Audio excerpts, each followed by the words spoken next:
시편 2편입니다. 사랑하는 하나님, 우리가 사는 시대를 보면서 통탄합니다. 악이 성하고 선은 억눌림을 받고 의인은 고난 속에 있고 악인은 승승장구하듯 보이기까지 합니다. 바로 그때 하늘에 계신 하나님의 웃음을 듣게 하옵소서.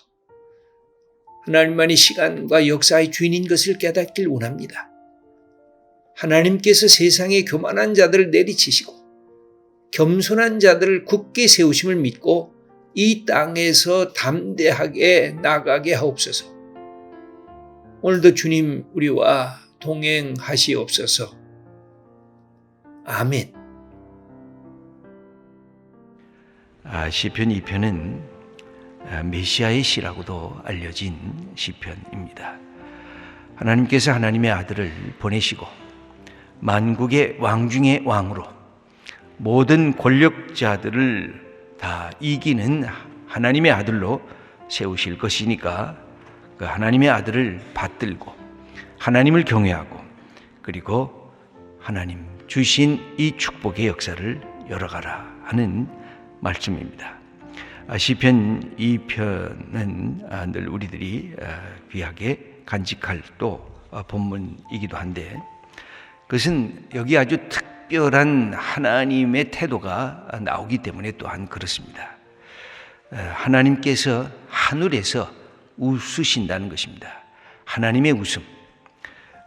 우리가 다른 데서는 쉽게 찾아보기가 어려운 이 표현인데 하나님께서 하늘에서 웃으시는데 하나님이 기뻐하신다는 표현은 성경에 종종 나옵니다. 하나님께서 믿음의 사람들을 보면서 하나님께서 겸손한 사람들을 보면서 하나님의 마음을 합하게 하는 사람들을 보시면서 하나님이 기뻐하시고 하나님이 웃으십니다.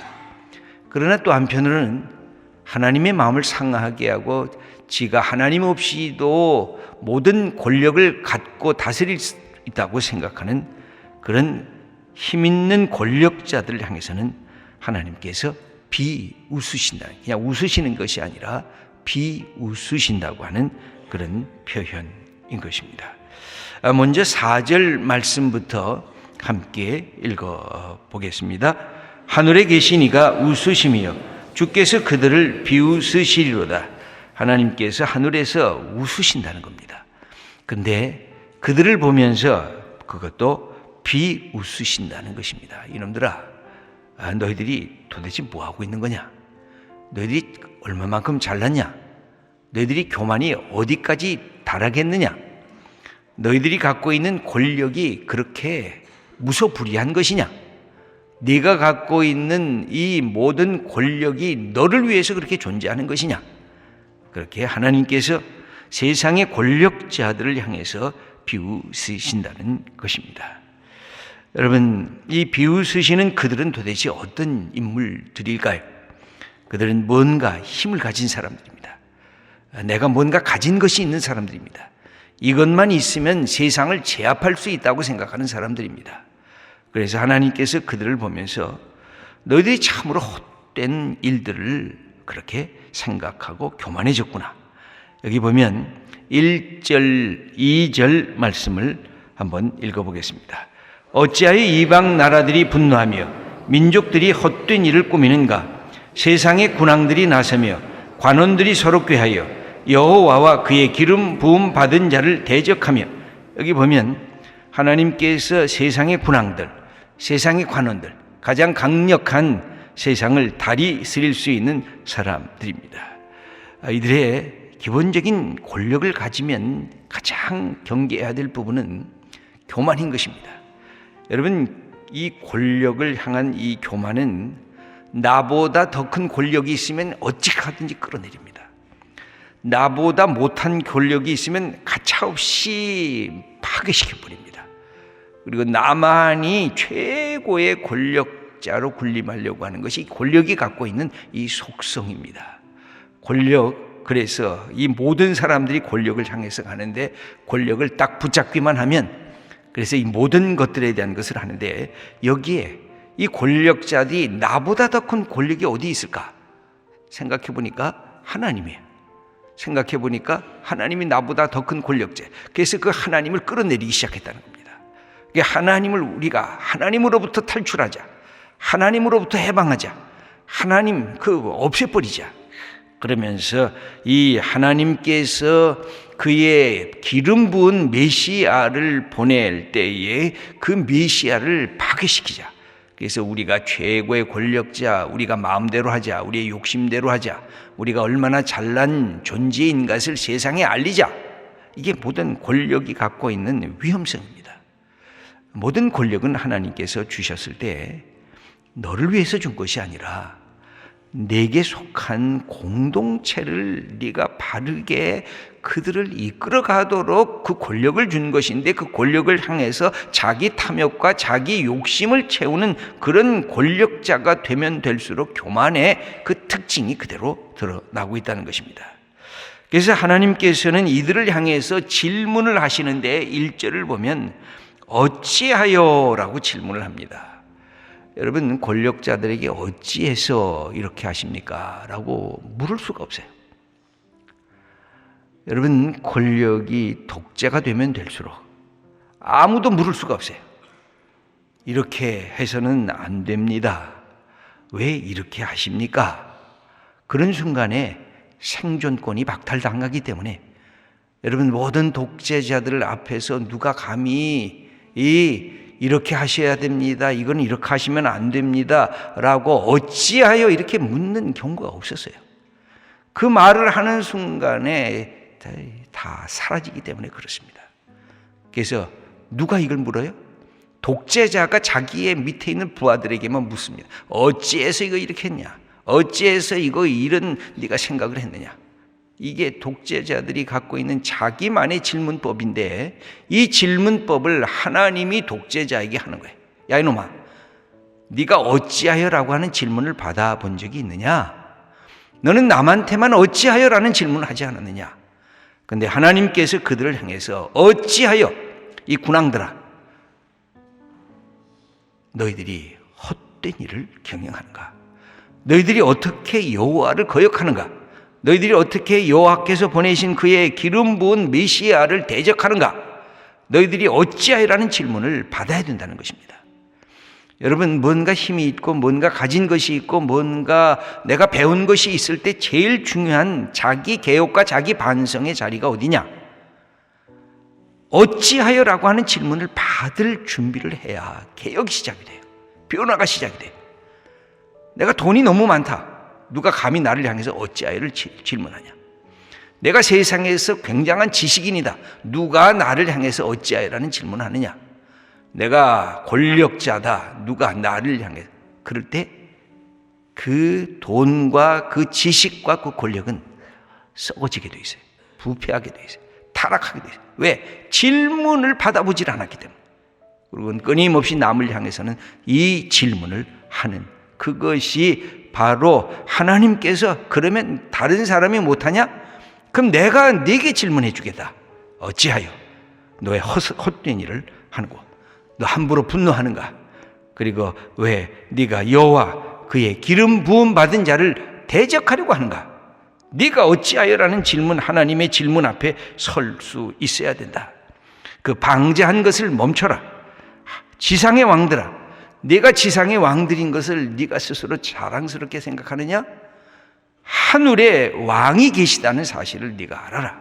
그것을 하나님께서 이 메시아 시를 통해서 이 힘과 권력과 무언가 가진 것이 있어서 자랑하려고 하는 사람에게 질문하는 겁니다. 여러분, 우리의 삶의 모든 것이 그것입니다. 여러분이 뭔가 가장이 되셨습니까? 그러면 아내에게 어찌하여라는 질문을 받을 준비를 하셔야 돼요. 자녀들에게 아버지 왜 어찌해서 이렇게 매일 이렇게 사십니까? 질문을 받을 준비를 하셔야 가장으로서의 자격이 있어요. 우리가 어찌하여라고 하는 질문을 남에게는 하기 좋아하지만 내게 받기를 싫어하는데, 이게 어떨 때 점점 받기를 싫어하냐? 뭐 가진 것이 자꾸만 많아질 때, 내가 기득권을 지키려고 할 때, 뭔가 이것은 놓으면 안 되겠다고 생각하려고 할 때, 자꾸만 남을 향해서는 어찌하여라고 계속해서 질문하면서 자기 자신을 향해서는 어찌하여 질문을 안 받으려고 합니다. 그런데 하나님께서 교만한 자들, 뭔가 자기 것을 갖고 있다고 장벽을 착착 쌓고 이것은 내 거야 하고 끌어안고 있는 사람들을 향해서 이 어찌하여라는 질문을 퍼부으시는 겁니다. 네가 어찌하여? 이방 나라들이 분노하고 민족들은 헛되이 꾸미고 있고 세상의 군왕들은 자꾸만 지잘났다고 그러고 관원들은 서로 꾀해서 하나님을 적대하자, 하나님으로부터 해방되자, 우리보다 더 큰 저 권력 우리가 부숴버리자. 여러분, 무신론자의 마음속에는 이런 마음들이 있어요. 내가 최고인데, 내가 모든 것을 다 할 수 있는데 하나님 믿어서 뭐하나? 하나님 없이도 내 인생 잘 굴러가는 것 같은데 하나님을 거역하고 하나님 이 땅에 보내신 메시아 예수 그리스도를 거절하려고 하는 우리의 이 마음들이 있어요. 이게 무신론자들이 갖고 있는 교만한 마음들이 있어요. 여러분, 우리가 예수 믿기 이전에 우리가 그런 마음들을 가졌어요. 누가 감히 나에게 질문해. 하나님도 나에게 질문을 못해. 하나님 없이도 내가 이런 것을 할 수 있는데 하나님께서 우리에게 질문을 하시니까 우리가 화들짝 놀란 것입니다. 네가 내 인생의 주인인 줄 아느냐? 내 인생 그 호흡을 멈추면 너는 차디찬 하나의 물질에 흙에 불과하지 않느냐? 우리에게 물으셨어요. 내 인생 그렇게 잘 나가는 것 같으냐? 내 인생 흔들면 그대로 무너지는 거다. 네가 갖고 있는 네 삶의 그 모든 축복들 그게 네 것이냐? 우리에게 질문해요. 하나님께서 우리에게 질문하셨어요. 네 있는 네 악하고 못된 짓 하면서도 양심에 가책받지 않던 네 모습이 그게 올바른 거냐 하면서 우리에게 질문하셨을 때 우리의 인생이 흔들림을 경험한 거예요. 하나님의 어찌하여라고 하는 질문 앞에서 하나님 맞습니다. 내가 하나님의 질문 앞에 설 수밖에 없는 피조물이요 죄인이요 자 부족한 인생입니다. 그러면서 예수 그리스도를 믿게 됐고 하나님을 사랑하게 됐고 하나님의 주신 이 위대한 하나님의 자녀의 축복 속에 들어오게 된 것입니다. 그래서 하나님께서는 이들을 향해서 너희들이 하는 짓이 뭐냐? 3절 말씀을 한번 읽어보겠습니다. 우리가 그들의 맨 것을 끊고 그의 결박을 벗어버리자 하는도다. 우리가 하나님으로부터 해방되자 그것입니다. 우리가 예수 그리스도 이 메시아의 결박 이거 벗어버리자. 우리가 진짜 자유인이고 우리가 모든 것을 가진 존재인데 이 하나님으로부터의 해방 이것을 선언하는 게 바로 아담과 하와가 첫 번째 행했던 죄악이었습니다. 하나님이 얘야 내가 다 줬지만 이거는 먹지 말아라. 선악과는 그건 무슨 뜻이에요? 너는 창조주가 아니라 너는 피조물이란다.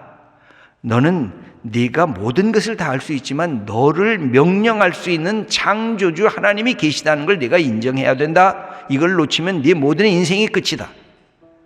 그런데 사탄이 와서 꼬드긴 건 그거예요. 야, 하나님으로부터 해방돼. 하나님의 말씀으로부터 네가 자유해야 돼. 그래야 네가 진짜 인간이 돼. 그렇게 꼬드긴 겁니다. 여러분 이게 그럴듯하지 않아요. 우리 인간의 자기 실존이 무엇인지를 모르게 되면 그것이 내 인생의 전체인 것처럼 그렇게 가게 되잖아요. 그런데 하나님께서 말씀하시는 것이 하나님을 알아야 진짜 자유가 주어지는데 하나님으로부터 이렇게 벗어나려고 하는 그들을 향해서 여기에서 4절 말씀을 그래서 다시 한번 읽어보겠습니다. 하늘에 계신 이가 웃으시며 주께서 그들을 비웃으시리로다. 하나님께서 야 이놈들아 너희들이 그렇게 살아도 되겠냐? 그러면서 웃음이 변하여 그 다음에 뭐가 됩니까? 5절 말씀을 읽겠습니다. 그때 분을 바라며 진노하사 그들을 놀라게 하여 이르시기를 비웃음으로 끝인 게 아니라 이 잘못된 이들을 향해서 분노하시고 심판하시겠다는 거예요. 그래서 어떻게 하느냐? 하나님께서 그의 아들을 메시아를 세워주시겠다는 겁니다. 그래서 역사를 심판하는 하나님의 손길을 너희들이 보라는 것입니다. 6절과 7절 말씀을 읽겠습니다. 내가 나의 왕을 내 거룩한 산 시온에 세웠다 하시리로다. 내가 여호와의 명령을 전하노라. 여호와께서 내게 이르시되 너는 내 아들이라 오늘 내가 너를 낳았도다. 내가 너를 아들로 메시아로 삼는데 네가 이 세상을 향해서 심판하는 거룩한 자로 네가 서게 될 거다 하는 메시아의 시가 여기에 예언이 등장합니다. 8절과 9절 말씀을 읽겠습니다. 내게 구하라. 내가 이방 나라를 네 유업으로 주리니 네 소유가 땅끝까지 이르리로다. 네가 철창으로 그들을 깨뜨리며 질그릇같이 부수리라 하시도다. 그래서 메시아에게 주시는 하나님의 온전한 능력을 여기서 보여주십니다. 그러므로 군왕들아, 지 잘났다고 하지 말고 하나님을 거부하지 말고 힘을 가지면 가질수록 나보다 더 큰 힘을 가지신 하늘의 하나님이 계심을 알고 그 힘이 나를 위해서가 아니라 공동체를 위해서 바르게 사용할 수 있어야 된다. 10절, 11절 말씀을 읽겠습니다. 그런즉 군왕들아, 너희는 지혜를 얻으며 세상의 재판관들아, 너희는 교훈을 받을지어다. 여호와를 경외함으로 섬기고 떨며 즐거워할지어다. 여기 지혜가 뭡니까? 하나님을 경외하는 게 지혜니에요. 그러므로 하나님을 경외할 줄 아는 권력자들이 되라. 하나님을 경외하는 부자들이 되라. 하나님을 경외할 줄 아는 지식인들이 되라. 하나님을 경외할 줄 아는 내가 가진 것을 자랑하는 사람들아, 하나님을 자랑하라. 그렇게 우리에게 가르치는 것입니다. 그러면서 우리가 해야 할 일은 여호와를 경외함으로, 여기 아주 재미있는 그 표현이, 아주 흥미로운 표현이 있습니다. 여호와를 경외함으로 섬기고 떨며 즐거워할지어다. 이 경외함으로 섬기는 것, 그 다음에 떨며 즐거워할지어다는 아주 이 상극적인 감성의 상태가 두 가지가 딱 붙어 있습니다. 여러분, 떨면 두려워해서 즐거워할 수가 없잖아요. 즐거우면 떨 수가 없잖아요. 근데 여기 이 두 가지 이 말이 딱 들어야 돼요. 떨며 즐거워할 것이다. 이렇게 기록이 되어 있습니다. 이것은 하나님의 거룩함을 경험한 모든 사람들이 경험했던 것입니다. 하나님의 거룩함 속에서 두렵고 떨었습니다. 그런데 그 하나님께서 나를 사랑하시고 나를 초청하시고 내게 새로운 사명을 주시는 것을 알면서 내 인생에 용기가 생기고 내 인생에 즐거움이 생겼습니다. 이것은 다른 어느 곳에서도 쉽게 해당되지 않는 그런 감성적인 우리의 표현인데, 하나님 앞에 설 때만 하나님 앞에 내가 두렵고 떨림으로 서고 동시에 기쁘고 즐거운 마음으로 설 수 있는 존재로 변화되게 되는 것입니다. 우리 믿음의 사람들이, 여러분, 우리가 하나님 앞에 설 때마다 이 감정을 참 늘 기억하실 필요가 있어요. 하나님을 경외함으로 섬길 때 내 영혼이 두렵고 떨리면서도 기쁘고 감사하고 이 즐거움이 내 영혼을 붙들고 있는가? 그래야 누구 앞에서도 겸손할 수 있고 하나님의 뜻을 바르게 감당하는 사람이 될 수가 있는 것입니다. 그래서 맨 마지막에 12절 말씀을 읽겠습니다. 그의 아들에게 입맞추라. 그렇지 아니하면 진노하심으로 너희가 길에서 망하리니 그의 진노가 급하심이라. 여호와께 피하는 모든 사람은 다 복이 있도다. 그러므로 그 아들에게 입맞추고 그 아들을 귀히 여기라는 것입니다. 그래야 복 받는 사람. 여기는 맨 마지막에 복 있는 자, 이렇게 맨 마지막에 그렇게 나옵니다. 우리 1절에는 앞부분에 복 있는 자다, 복 있는 자여, 이렇게 복되도다 이렇게 시작되는데, 여기는 맨 마지막에 복되도다. 바로 이 아들 메시아를 받아들이는 자들이 복되도다 그랬습니다. 여러분, 우리들이 참으로 복된 하나님의 사람들입니다. 우리를 통해서 하나님께서 귀한 역사를 이루셔 줄 텐데, 이 역사를 우리가 받으면서 하나님, 내가 하나님 앞에서 가진 것이 자랑스럽지만 하나님 앞에 비하면 아무것도 아닙니다. 이것은 내게 주신 축복이요 공동체를 살리는 하나님의 내게 주신 선물입니다. 그러면서 하나님 앞에 두렵고 떨림으로, 그러나 기쁘고 감사함으로 우리의 삶을 열어가는 복된 성도님들 다 되시기를 축원합니다.